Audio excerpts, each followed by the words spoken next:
Субвенции околу Нова година и буџетска интервенција за да се ублажи разликата меѓу производната и откупната цена на јагнето, побараа од државата овчарите од Велес, Чашка и Градско. Велат дека ако не се стави крај на проблемот кој со децении се провлекува, на сточарството му се заканува уништување. Овчарите се жалат дека поради доцнењето на субвенциите се заглавуваат со кредити во банките. Ако ни ги пуштат пред Нова година, многу ќе биде полесно за сточарите, зимаме тогаш раната, ја купуваме, ја снабдуваме, поевтино, сега е многу поскапа. Сум вложен 11.000 евра, а од 200 јагниња очекувам 4 тона месо. По 120 динара, кај ми е крајот. Откуп немаме, ни за јагне, ни за теле нема откуп. Секоја година, секоја 2 години, трета е поред, по 3-4 евра загуба. Откупната цена на јагнето се движи помеѓу 120 и 140 денари по килограм. Според пресметките кои сточарите ги направиле, производната цена е од 20 до 30% повисока. Овој минус треба да го покрие владата за да бидеме барем на нула, вели председателот на Сдруженијето Агроцентар Митко Јанков.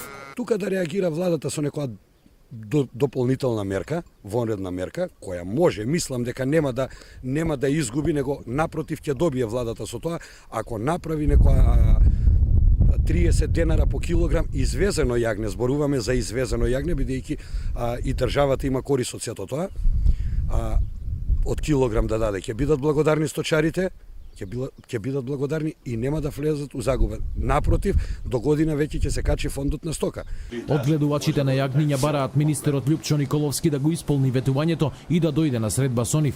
Тој пак вети дека средба наскоро ќе има. На секој еден може начин ние ќе ги следиме барањата и најавувам следната средба дека ќе биде во Велешко и во Чашка, токму повторно со нив, за да со сите никој не остане не исконсултиран во овој сирал на средби кои што ги имаме, кои што се потребни заради креирање на соодветните политики, така да ние сме комплетно отворени. Пред 2 месеци одгледувачите на јагниња од Велешко протестираа пред Министерството за земјоделие.